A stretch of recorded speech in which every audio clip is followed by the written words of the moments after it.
ஊரில் ஒரு பொண்ணு வயசுக்கு வந்துட்டா போதும் அவளை எப்படிரா ரேப் பண்ணலான்னு அன்னைக்கே பிளான் போடுறவன் தான் சுந்தரம். ஊரில் பல பெண்களை அவன் ரேப் பண்ணியிருக்கான். ஒரு நாள் பெரிய கவுண்டரோட பொண்ணு வெண்ணிலா மேலேயே அவன் கை வச்சுட்டான்.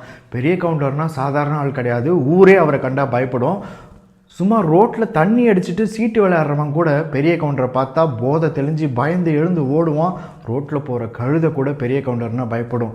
மனுஷன்லேருந்து மிருகம் வரைக்கும் பெரிய கவுண்டருக்கு பயப்படும் போது மிருகத்தை விட மோசமாக பெரிய கவுண்டர் பொண்ணு வெண்ணிலாவை கையை பிடிச்சி இழுக்கிறான் சுந்தரம். வெண்ணிலா பயத்தில் கத்துறா. அவள் கத்துற சத்தம் பெரிய கவுண்டர் காதில் விழுந்துருச்சு. ஆனாலும் பெரிய கவுண்டர் எந்த சலனமும் இல்லாமல் அமைதியாக இருக்கார். ஏன்னா இந்த பெரிய கவுண்டர் சின்ன வயசில், இவருக்கு ஒரு 10 வயசு இருக்கும்போது அவங்க அம்மா இறந்து போயிடுறாங்க. இதனால் பெரிய கவுண்டரோட அப்பா தன் வீட்டில் வேலை செய்கிற தோட்டக்காரியை 2வது கல்யாணமாக பண்ணிக்கிறாரு. அதில் 2 குழந்தை பிறக்குது, பையன் 1 பொண்ணு 1. நியாயப்படி இது பெரிய கவுண்டருக்கு தம்பி தங்கச்சி முறை தான் வேணும். ஆனால் தோட்டக்காரிக்கு பிறந்ததுனால அவங்க 2 பேரும் தாழ்ந்த ஜாதின்னு சொல்லி தம்பி தங்கச்சியை ஒதுக்கியே வச்சுட்டான். இப்போ வரைக்கும் பேசுறதில்ல சின்ன பிள்ளையிலேருந்தே. இவங்க தம்பி தங்கச்சியாக பக்கத்து வீட்லேயே இருக்காங்க. அந்த பக்கத்து வீட்டுக்கு பெரிய கவுண்டரோட பொண்ணு வெண்ணிலா போயிட்டா.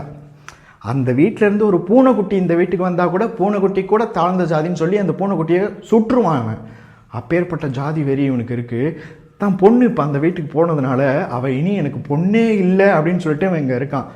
ஆனால் சுந்தரம் கையை பிடிச்சி இழுக்கும்போது அவள் கத்துறாளே, பெரிய கவுண்டரோட தங்கச்சி அங்கே இருக்காள்ல பரிமளம், அவள் என்ன இருந்தாலும் அந்த பொண்ணுக்கு அத்தை முறை. அத்தை எப்படி சும்மா இருப்பா? அவள் ஒரு அருவாமனையை எடுத்துக்கிட்டு சுந்தரத்தை வெட்டலான்னு போகும்போது சுந்தரம் தள்ளி விடுறான். அந்த அருவாமனையில் அந்த அத்தைக்காரி பரிமளம் விழுந்துடுறா. அவள் வயிறில் காயம் பட்டு ரத்தம் எல்லாம் ஓடுது. பரிமளத்தோட சொந்தக்காரன் ஓடி போயிட்டு பெரிய கவுண்டர்கிட்ட சொல்கிறான், அந்த மாதிரி உங்கள் தங்கச்சிக்கு அடிபட்டுருச்சு, ரத்தம் போயிட்டு இருக்கு, உயிர் போக போகிறதுக்கு முன்னாடி உங்கள் முகத்தை ஒரு தடவை பார்க்கணுன்னு ஆசைப்பட்றா, எழுந்து வாங்க அப்படின்னு கேட்குறான். அதுக்கு அந்த பெரிய கவுண்டர் தான் வீட்டு வேலைக்காரனை கூப்பிட்டு, இந்த நாய் நின்ன இடத்த கழுவி விட, இவன் ஒரு தாழ்ந்த ஜாதியை சேர்ந்தவன் அப்படின்னு சொல்கிறான். பாருங்க, தன் தங்கச்சிக்கு உயிர் அங்கே போக போகுது. உயிரை விட பெருசு பொண்ணுங்களுக்கு கருப்பு. அந்த கருப்பு தன்னோட பொண்ணுக்கு அங்கே போக போகுது.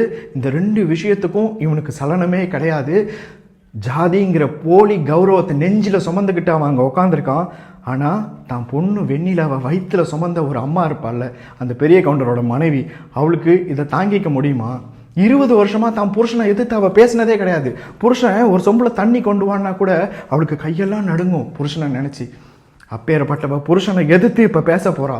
ஒரே ஒரு வார்த்தை புருஷனை பார்த்து கேட்குறா. முழு கதையை பார்க்கறதுக்கு என் பேருக்கு கீழே சேரன் பாண்டியன் இருக்குல்ல, அதில் கிளிக் பண்ணி பாருங்கள். நன்றி.